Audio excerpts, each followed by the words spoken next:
آج ہم بات کرنے والے ہیں دبستان لکھنؤ کے بارے میں، اور ساتھ ہی ہم دیکھیں گے کہ اس کا پس منظر کیا تھا، اور پھر ہم جانیں گے کہ اس میں شعر و ادب پر کیا اثرات ہوئے۔ تو اس کا شروع کرتے ہیں۔ دبستان لکھنؤ ہے کیا؟ دبستان لکھنؤ سے مراد شعر و ادب کا وہ رنگ ہے جو لکھنؤ کے شعرائے متقدمین نے اختیار کیا تھا۔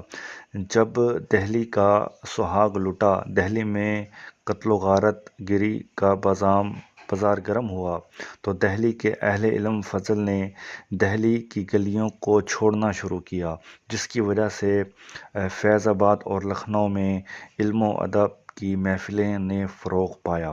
تو یہ دبستان لکھنؤ کا ایک تعارف ہے، جس کے پاس میرے پاس مزید اس کا جو ہے وہ PDF نوٹس موجود ہیں، جس میں آپ کا 20 نمبر کا سوال آسانی سے کور ہو جائے گا۔ ساری ڈیٹیل اس کے اندر لکھی ہوئی ہے۔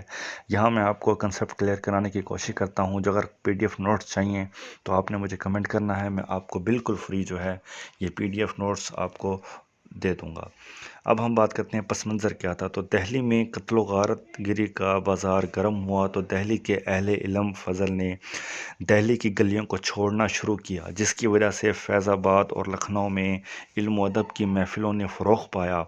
دہلی میں حالات مزید خراب ہوتے گئے، امن و سکون ختم ہو گیا، تو وہاں کے ادبا شاعرہ نے دہلی چھوڑنے میں ہی آفت سمجھی، اور بہت سے شاعر لکھنؤ میں جا کر آباد ہوئے، جن میں میر تقی میر بھی شامل تھے۔ شجاع الدولہ کو عورتوں سے خصوصی رغبت تھی، جس کی بنا پر اس نے محل میں بے شمار عورتوں کو داخل کیا۔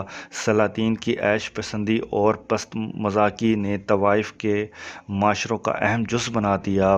از بار رونق عمارتیں، خوبصورت سیرگاہیں اور رقص موسیقی کی محفلیں یہاں کی روایات میں گھر کرنے لگیں، اور ان کی ظاہر داری پر بہت زور دیا جانے لگا۔ طوائف کو کوٹھے تہذیب معاشرت کے نمونے قرار پائے، جہاں بچوں کو شائستگی اور آداب محفل سکھانے کے لیے بھیجا گیا۔ تو یہ تھا اس کا پس منظر۔ اب ہم دیکھتے ہیں کہ شعر و ادب پر اس کا کیا اثرات ہوئے تھے۔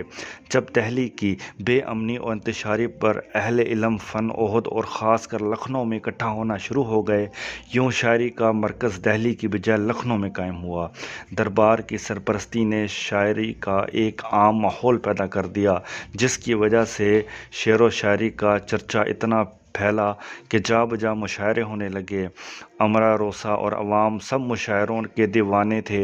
ابتدا میں شاعری نے دہلی کے اثرات کی وجہ سے زبان کا اثر نمایاں رہا، لیکن آہستہ آہستہ اس میں کمی آنے لگی۔